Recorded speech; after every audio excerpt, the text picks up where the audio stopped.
mau supaya kamu mengetahui, saudara-saudara, bahwa nenek moyang kita semua berada di bawah perlindungan awan, dan bahwa mereka semua telah melintasi laut.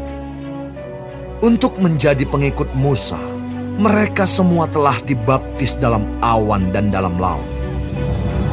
Mereka semua makan makanan rohani yang sama, dan mereka semua minum minuman rohani yang sama. Sebab mereka minum dari batu karang rohani yang mengikuti mereka, dan batu karang itu ialah Kristus. Tetapi sungguh pun demikian, Allah tidak berkenan kepada bagian yang terbesar dari mereka, karena mereka ditewaskan di padang gurun. Semuanya ini telah terjadi sebagai contoh bagi kita, untuk memperingatkan kita, supaya jangan kita menginginkan hal-hal yang jahat seperti yang telah mereka perbuat. Dan supaya jangan kita menjadi penyembah-penyembah berhala, sama seperti beberapa orang dari mereka. Seperti ada tertulis, maka duduklah bangsa itu untuk makan dan minum. Kemudian bangunlah mereka dan bersukaria. Janganlah kita melakukan percabulan, seperti yang dilakukan oleh beberapa orang dari mereka, sehingga pada satu hari telah tewas 23.000 orang. Dan janganlah kita mencobai Tuhan, seperti yang dilakukan oleh beberapa orang dari mereka, sehingga mereka mati di pagut ular. Dan janganlah bersungut-sungut, seperti yang dilakukan oleh beberapa orang dari mereka, sehingga mereka dibinasakan oleh malaikat maut. Semuanya ini telah menimpa mereka sebagai contoh, dan dituliskan untuk menjadi peringatan bagi kita yang hidup pada waktu di mana zaman akhir telah tiba. Sebab itu siapa yang menyangka bahwa ia teguh berdiri, hati-hatilah supaya ia jangan jatuh. Pencobaan-pencobaan yang kamu alami ialah pencobaan-pencobaan biasa yang tidak melebihi kekuatan manusia. Sebab Allah setia, dan karena itu Ia tidak akan membiarkan kamu dicobai melampaui kekuatanmu. Pada waktu kamu dicobai, Ia akan memberikan kepadamu jalan keluar, sehingga kamu dapat menanggungnya. Karena itu, saudara-saudaraku yang kekasih, jauhilah penyembahan berhala. Aku berbicara kepadamu sebagai orang-orang yang bijaksana. Pertimbangkanlah sendiri apa yang aku katakan. Bukankah cawan pengucapan syukur yang atasnya kita ucapkan syukur adalah persekutuan dengan darah Kristus? Bukankah roti yang kita pecah-pecahkan adalah persekutuan dengan tubuh Kristus? Karena roti adalah satu, maka kita sekalipun banyak adalah satu tubuh. Karena kita semua mendapat bagian dalam roti yang satu itu. Perhatikanlah bangsa Israel menurut daging. Bukankah mereka yang makan apa yang dipersembahkan mendapat bagian dalam pelayanan mezbah? Apakah yang kumaksudkan dengan perkataan itu? Bahwa persembahan berhala adalah sesuatu? Atau bahwa berhala adalah sesuatu? Bukan. Apa yang kumaksudkan ialah bahwa persembahan mereka adalah persembahan kepada roh-roh jahat, bukan kepada Allah. Dan aku tidak mau bahwa kamu bersekutu dengan roh-roh jahat. Kamu tidak dapat minum dari cawan Tuhan dan juga dari cawan roh-roh jahat. Kamu tidak dapat mendapat bagian dalam perjamuan Tuhan dan juga dalam perjamuan roh-roh jahat. Atau maukah kita membangkitkan cemburu Tuhan? Apakah kita lebih kuat daripada Dia? Segala sesuatu diperbolehkan, benar, tetapi bukan segala sesuatu berguna. Jangan seorang pun yang mencari keuntungannya sendiri, tetapi hendaklah tiap-tiap orang mencari keuntungan orang lain.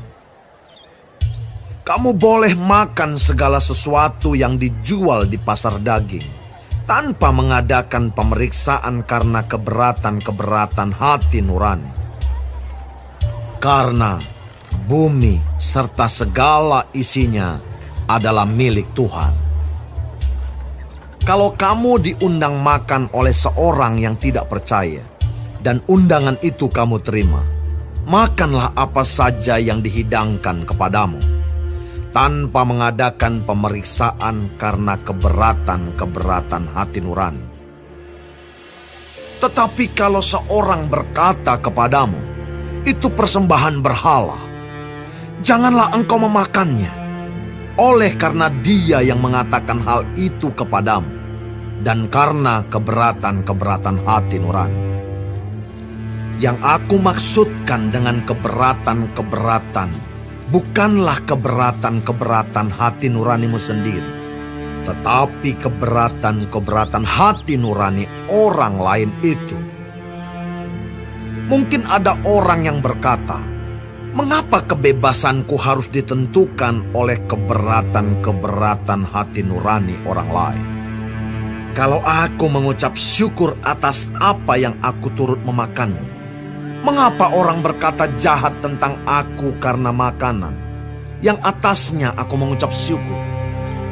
Aku menjawab, jika engkau makan atau jika engkau minum, atau jika engkau melakukan sesuatu yang lain, lakukanlah semuanya itu untuk kemuliaan Allah.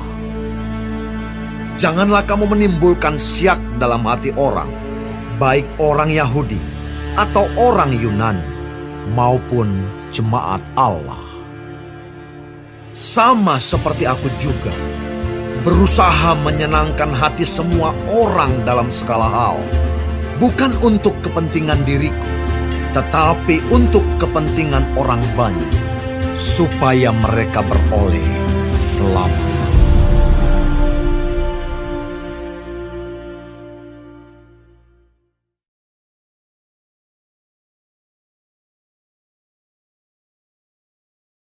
Shalom saudara-saudaraku yang kekasih di dalam Tuhan. Puji Tuhan kalau hari ini kita masih hidup dan diberi kesempatan mempelajari firman Tuhan, panduan kehidupan dari 1 Korintus 10. Tuhan Yesus memberkati. Israel sebagai suatu peringatan. Firman Tuhan ini disampaikan oleh Paulus dengan ilham Roh Kudus, dengan tegas mengatakan bahwa hidup kita yang mengatakan sebagai orang percaya, orang Kristen, harus selaras dengan sikap hidup kita. Ya.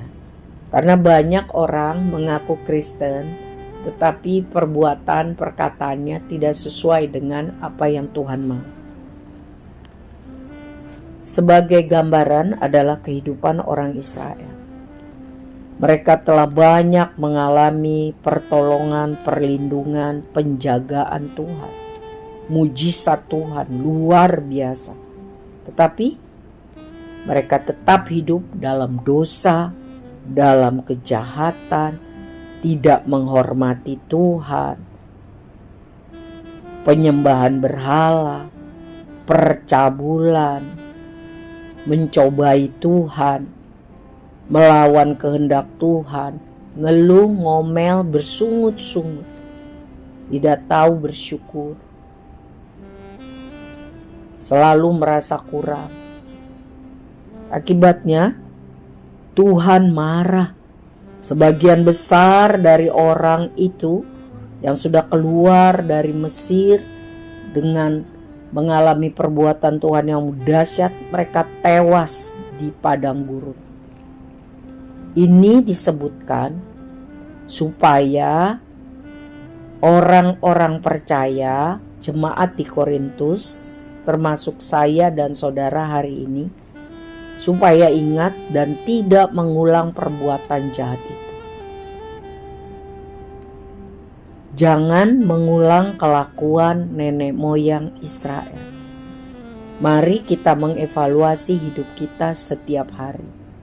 Apakah semakin hari semakin seperti yang Tuhan mau, atau semakin hari semakin jauh daripada kehendak Tuhan? Apakah hidup kita tambah hari tambah baik, tambah benar, sehingga orang melihat Kristus dalam hidup kita, sehingga orang akhirnya bersyukur dan percaya kepada Tuhan, atau sebaliknya, hidup kita tidak mempermuliakan Tuhan? Kiranya Tuhan menolong kita, menuntun hidup kita, memberi hati kita yang terbuka dan taat, supaya semakin hari kita semakin percaya, berserah, taat, setia, semakin akrab dengan Tuhan, sehingga kita semakin serupa dengan Tuhan. Nama Tuhan dipermuliakan. Orang boleh melihat kesaksian kita dalam perkataan dan perbuatan, dan mereka dilawati Tuhan. Inilah kerinduan kita semua. Hidup mempermuliakan Tuhan, jadi berkat bagi banyak orang demi kemuliaan Tuhan. Amin. Tuhan tolong kita semua menjadi pelaku firman.